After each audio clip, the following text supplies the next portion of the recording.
Dominus vobiscum.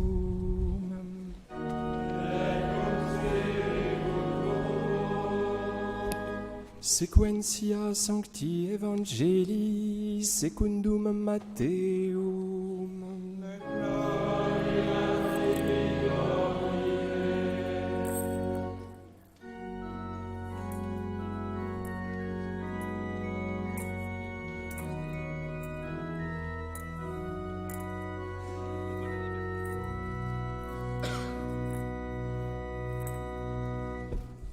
En ce temps-là, Jésus dit à ses disciples cette parabole.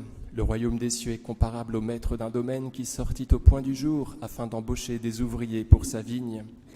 Il convint avec les ouvriers d'un denier pour la journée, et il les envoya dans sa vigne. Sortant vers la 3e heure, il en vit d'autres qui étaient là sur la place à ne rien faire. Il leur dit : « Allez vous aussi à ma vigne, et je vous donnerai un juste salaire. » Et ils partirent. Sortant de nouveau vers la 6e heure, puis vers la 9e, il fit de même. Vers la 11e heure, il sortit encore, et il en trouva d'autres qui étaient là. Il leur dit : « Pourquoi êtes-vous là toute la journée à ne rien faire ?» Ils lui répondirent : « Parce que personne ne nous a embauchés. » Il leur dit : « Allez vous aussi à ma vigne. » Le soir venu, le maître de la vigne dit à son régisseur : « Appelle les ouvriers et donne-leur à chacun son salaire, en commençant par les derniers, pour finir par les premiers. » Ceux de la 11e heure vinrent alors, et ils reçurent chacun un denier. Quand vinrent les premiers, ils pensaient recevoir davantage, mais ils reçurent, eux aussi, chacun un denier. En le recevant, ils murmuraient contre le maître du domaine. Ils disaient : « Ceux-là, les derniers, n'ont fait qu'1 heure, et tu les traites comme nous, qui avons porté le poids du jour et de la chaleur. » Mais il répondit à l'un d'entre eux : « Mon ami, je ne suis pas injuste envers toi. N'avais-tu pas convenu avec moi d'un denier ? Prends ton bien et va. Je veux donner à ce dernier autant qu'à toi. N'ai-je pas le droit de faire de mes biens ce que je veux ? Ou bien as-tu l'œil mauvais parce que je suis bon ? Ainsi les derniers seront les premiers, et les premiers seront les derniers. Car beaucoup sont appelés, mais peu sont élus. »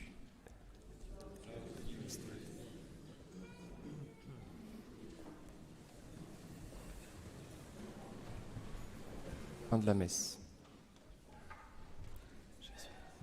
Au nom du Père et du Fils et du Saint-Esprit, ainsi soit-il. Chers amis, je vais vous parler de l'œil mauvais dont parle Jésus. As-tu l'œil mauvais parce que je suis bon ? Qu'est-ce que c'est qu'avoir l'œil mauvais ? C'est vouloir prendre le bien de l'autre. C'est regarder ce qu'il ne m'est pas permis de regarder. C'est excité par ma propre faute, ma jalousie.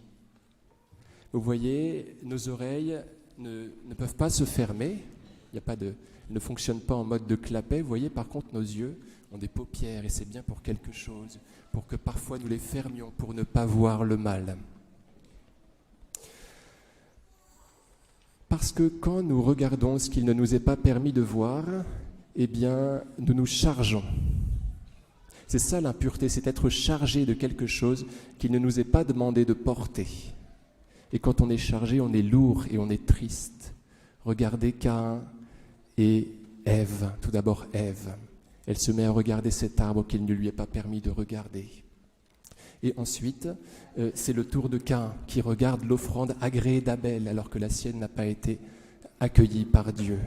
Ils tombent tous les deux dans ce malheur, dans le malheur à cause d'un mauvais regard. Alors, l'impureté, vous voyez, c'est tout d'abord le malheur. Je m'empêche de voir clair ensuite. Souvenez-vous de la 6e béatitude, « Heureux les cœurs purs, ils verront Dieu ». C'est pourquoi quand on fait un discernement de vocation, on ne peut pas faire l'économie de la pureté. On est obligé de mener une lutte à ce niveau-là, sinon on n'y voit pas clair. On ne voit pas ce que Dieu a prévu pour nous. Donc c'est non seulement, vous voyez, une vision moins claire que nous subissons quand nous nous chargeons de ce qui ne nous regarde pas. Mais c'est aussi un malheur plus général. Comme dit le Seigneur Jésus, dans le discours sur la montagne, en Matthieu 6, 22, la lampe du corps, c'est l'œil. Et si ton œil ne fonctionne pas bien, s'il est mauvais, alors tout ton corps habitera dans les ténèbres. Vous voyez, c'est non seulement subir une diminution de notre vision, mais c'est carrément ne plus rien voir du tout. Et voilà pourquoi le Seigneur Jésus aimerait que nous ayons des yeux qui ne soient pas mauvais, des yeux qui fonctionnent bien, qui fonctionnent pour le voir lui et qui se gardent des autres choses. Alors, chers amis, l'œil mauvais nous charge, nous fait du mal. Et il est aussi, cet œil mauvais, il est aussi le mauvais œil. Vous savez ce que c'est que le mauvais œil? J'ai regardé tout à l'heure sur Internet ce qu'il signifiait. C'est vouloir tellement le bien d'autrui, le jalouser tellement qu'il lui arrive du mal. C'est un sort en fait qu'on jette à l'autre. Donc non seulement on se fait du mal à soi, mais on fait du mal à ceux qui nous entourent. Quand on pose un œil mauvais sur l'autre, en fait, on lui fait subir notre propre mauvais œil.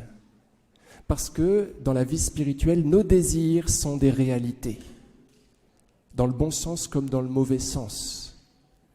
Alors il y a une histoire assez terrible que je vais vous conter et qui va vous faire comprendre les choses. C'était un prêtre qui était enfermé dans les geôles communistes et il n'avait pas de toilette dans son cachot. En fait, c'était son cachot qui lui servait de toilette. Et donc il baignait là-dedans. Il en avait jusqu'au cou parce qu'on lui donnait à manger. Il fallait bien qu'il survive. Donc c'était une torture épouvantable. Et cet homme-là souffrait physiquement et souffrait aussi de ne plus pouvoir prêcher. Alors il prêchait comme ça, par plaisir, tout seul, devant les murs, dans des sermons qui lui plaisaient beaucoup. Il se disait, tiens, j'ai bien prêché. Voilà. Mais personne ne m'a entendu. Et alors quand il est rentré auprès de son troupeau, après avoir ainsi héroïquement confessé sa foi, après avoir été ainsi copieusement persécuté, torturé, il est revenu vers son troupeau et ses brebis lui ont dit, écoutez, c'était très particulier, vous apparaissiez le dimanche et quelques jours comme cela, dans votre église, vous prêchiez très bien, et puis vous disparaissiez, on ne vous voyait plus. Et donc les désirs de ce prêtre étaient devenus réalité. Pensons que ça marche aussi dans l'autre sens. Quand on se met à désirer très fort le bien de quelqu'un d'autre, à vouloir prendre chez l'autre quelque chose qui ne nous est pas dû, on le prive de son être. C'est ce qu'on appelle les sorts. On peut en pratiquer à notre propre insu. Alors, comprenons bien aussi que nous sommes protégés des sorts tant que nous sommes unis au Christ, tant que nous nous confessons régulièrement et que nous allons à la messe. Ceux-ci ne peuvent pas nous atteindre. Nous ne pouvons pas subir une diminution d'être si nous sommes unis à l'être et la vie. Alors, il y a une autre façon d'avoir le mauvais œil, c'est l'autre façon d'avoir un œil mauvais, c'est quand je vais retirer à l'autre, quand je vais le priver de son intégrité, que je vais penser en fait qu'il pense à mal. Donc je vais le priver de sa moralité. Je vais imaginer des pensées mauvaises qu'il pourrait avoir. Je vais lui prêter de mauvaises intentions. Saint Jean de la Croix dit cela, « Ne soupçonne pas ton frère, tu n'aurais plus le cœur pur. » Donc je peux vouloir priver l'autre de son intégrité morale. Alors cela n'arrive pas, parce que notre âme, vous voyez, est inaccessible aux démons. Donc même si je désire de toutes mes forces que quelqu'un soit mauvais, parce qu'il me plaît de croire qu'il est mauvais, vous voyez, c'est la paranoïa, eh bien cette personne reste bonne, bien évidemment, parce que l'âme est inaccessible aux démons. Toujours est-il que moi je me charge de quelque chose qui ne m'est pas dû. Donc il faut demander au Seigneur cette grâce-là de plutôt vouloir imaginer le bien que le mal. Dieu n'a pas idée du mal comme saint Thomas d'Aquin et il faut essayer de l'imiter. Sinon nous avons le mauvais œil, nous avons un œil mauvais. Alors comment est-ce qu'on fait pour échapper à cela, pour ne pas avoir le mauvais œil? Eh bien on demande à Dieu d'avoir son regard positif, bien évidemment. Et on fait comme le curé d'Ars, qui avait un regard très général. Il paraît qu'il voyait tout le monde sans regarder personne. On comprend ce que cela veut dire, vous voyez, il ne saucissonnait pas du regard, il ne prenait pas, il n'avait pas un regard qui saisissait, et de cette façon, il restait dans la paix. Alors, quand il est arrivé à Écully, jeune vicaire, il était plongé dans le monde et il a eu des tentations fortes, charnelles, fortes. Et longtemps après, il a raconté à un de ses amis, le chanoine Taillade, comment est-ce qu'il s'en était sorti. Alors, il avait fait un vœu à ce moment-là, au moment de ses premières épreuves. Il avait prévu de dire chaque jour le Regina Coeli et cette invocation à la Vierge Marie. Bénie soit pour toujours la sainte et immaculée conception de la bienheureuse Vierge Marie, à jamais, ainsi soit-il. Et il le disait 6 fois de suite.